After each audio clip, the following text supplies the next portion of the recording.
2019-এ আমি gaming disorder নিয়ে ছবি বানিয়েছিলাম, তার নাম হাবজি গাবজি। তখন দেখলাম ইটস লাইক আ ডিজিজ। কিন্তু কোনো অ্যাডভাইস নেই।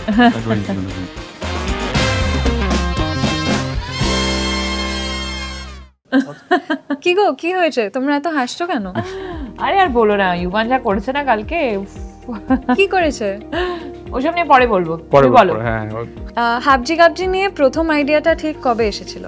হ্যাঁ, এটা একটা খুব ইন্টারেস্টিং আইডিয়াটা যেখান থেকে এসছে সেটা হচ্ছে যে আমার ভাগ্নি মানে সৃষ্টি আমাদের সঙ্গেই থাকে আর কি। প্রতিদিন যেটা হতো যে আমরা নেট বন্ধ করে, ওয়াইফাই বন্ধ করে ঘরে ঘুমাতে যেতাম, কিন্তু সকালে সবার প্রথম আমি উঠতাম, আমি দেখতাম ওয়াইফাইটা অন রয়েছে। একদিন হঠাৎ করে রাত্রিবেলা উঠে বেরিয়েছি, দেখি ওয়াইফাইটা অন। তারপরে আমি সৃষ্টির ঘরটা খুলে দেখি একটা নীল আলোতে পুরো ঘরটা ভরে আছে। সো আমি বললাম, তুই কি করছিস? ও সঙ্গে সঙ্গে মোবাইলটা লুকিয়ে রেখে আবার শুয়ে পড়ে আর কি। তো একটা সময় আসলো যেখানে চোখের নিচে কালি, মানে অদ্ভুত, ওর মানে লুকস পুরো চেঞ্জ হয়ে গেল। এবং শুধু তাই নয়, আমাদের সঙ্গে কথা বলতো না, একটা দূরে বসেও সারাক্ষণ মোবাইল একটা কিছু করে যেত। তখন আমার মাথায় এই আইডিয়াটা আসে এবং আমি রাস্তাঘাট, কমপ্লেক্সের নিচে যেখানেই যাচ্ছি বাচ্চারা শুধু ওটার মধ্যেই ঢুকে আছে। আমাদের পুরো টিম এবং আমরা সবাই যখন রিসার্চ করতে শুরু করলাম, তখন দেখলাম it's like a disease. There is a term called gaming disorder. এটা বিদেশে অনেক বাচ্চাদের কাছে তো হচ্ছে, আমাদের দেশেও অনেক হচ্ছে, মানে আইপ্যাড দিয়ে দেওয়া হচ্ছে। সো সেইগুলো যখনই নিয়ে নেওয়া হচ্ছে, ওদের একটা ডিসঅর্ডার, মানে বিহেভিয়ার ডিসঅর্ডার তৈরি হচ্ছে। আর ভীষণ অ্যারোগেন্ট হয়ে যাচ্ছে বাচ্চারা এবং ওরা সারাক্ষণ ওটার মধ্যেই থাকতে চাইছে আর কি। সো এইসব মিলিয়ে 2019-এ আমি প্রথম মনে হয় ইন্ডিয়াতে যে গেমিং ডিসঅর্ডার নিয়ে ছবি বানিয়েছিলাম, তার নাম হাবজি গাবজি। এআই আর সোশ্যাল মিডিয়া মোড়া দুনিয়াতে ইউভান আর ইয়ালিনীকে বড় করতে কি কোনো সময় তোমাদের ভয় লাগে? সোশ্যাল মিডিয়া বা ইন্টারনেট যেমন ভালো দিক আছে, সেরকম খারাপ দিকও আছে।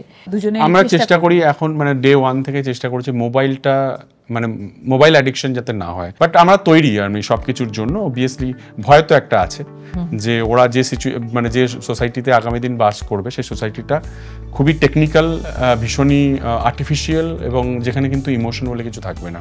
আমরা চেষ্টা করছি সেটাকে ঠিক রাখার আর কি, যতক্ষণ পারা যায়। আজকাল প্যারেন্টসরা সবাই নিজেদের লাইফে খুব ব্যস্ত, তো তোমাদের মতে প্রপার প্যারেন্টিং এর ডেফিনেশনটা কি? প্রপার প্যারেন্টিং এর definition would be to set an example, মানে সেটা আমরা দুজনেই বিলিভ করি। এবং আমাদের দুজনের জন্য খুব ইম্পর্টেন্ট হচ্ছে যে আমাদের ফ্যামিলি, সব থেকে বেশি ওদেরকে সময় দিতে হবে। ওদের প্রচুর কোশ্চেন আছে, সেগুলোর উত্তর দিতে হবে। ওরা অনেক নতুন নতুন জিনিস জানছে, হ্যাঁ, শিখছে বা বাইরে থেকে শুনছে। সমস্ত কিছু নিয়ে ও তোমাকে কোশ্চেন করবে, তোমাকে সেই সময় ঠিক জিনিসটাকে ওকে বুঝিয়ে দিতে হবে। এটার জন্য ও প্রচুর পড়াশুনো করে, ওর প্রচুর এটা নিয়ে একটু স্টাডি করলেই বোঝা যাবে আর কি। সো আমরা চেষ্টা করছি, আমরা আশা করছি যে পারবো। তোমাদের ছোটবেলা আর তোমাদের ছেলে মেয়েদের ছোটবেলার মধ্যে কতটা ডিফারেন্স লক্ষ্য করছো?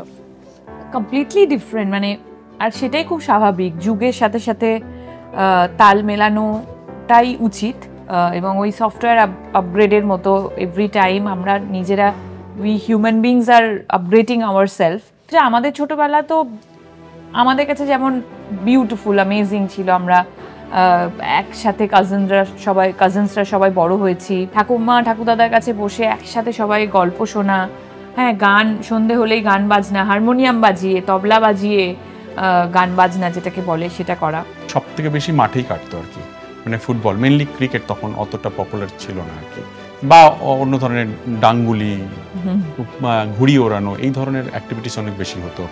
আমরা কবাডি খেলতাম, মানে ফিজিক্যাল অ্যাক্টিভিটিস অনেক বেশি থাকতো। বাট এখন অনেক বেশি মাইন্ড গেম চলে, অনেক বেশি। আমাদের টাইমও খুব ভালো ছিল, তোমাদের টাইমও খুব ভালো। সো আমার মনে হয় এইভাবেই জিনিসটা পজিটিভলি দেখা উচিত। টেকনোলজিক্যাল অ্যাডভান্সমেন্ট কি সত্যি একটা শৈশবকে ক্ষতিগ্রস্ত করছে, নাকি কিছু অ্যাডভান্টেজও আছে? অনেক অ্যাডভান্টেজ আছে। আমার মনে হয় লাইফের প্রত্যেকটা অ্যাসপেক্ট তুমি যদি খুলে দেখো, সবারই একটা নেগেটিভ অ্যান্ড পজিটিভ দিক আছে। মানে একজন অ্যাডাল্ট হিসেবে, একজন ওয়াইজ পারসন হিসেবে আমরা শিখে গেছি যে একটা জিনিসকে কিভাবে পজিটিভ ওয়েতে আমরা ব্যবহার করব, যেটা আমাদের লাভ হবে আমাদের জন্য, আমাদের ফিজিক্যালি, মেন্টালি, আমাদের জীবনে সেটা আমাদের ভ্যালিউ অ্যাডিশন করবে, সেটা আমরা শিখে গেছি। এবং বাচ্চাদেরকে সেই ভ্যালিউটা বা সেই পথটা গাইড করাটাই হচ্ছে আমাদের কাজ। মানে যেহেতু আমরা এক্সপিরিয়েন্সড, সেই ইন্ডিভিজুয়াল হিউম্যান বিংটাকে একটা সঠিক পথ দেখানোটাই আমাদের কাজ। নতুন বাবা মাদের জন্য কি তোমাদের কোনো অ্যাডভাইস আছে যেগুলো ওদেরকে প্যারেন্টিং এ হেল্প করতে পারে?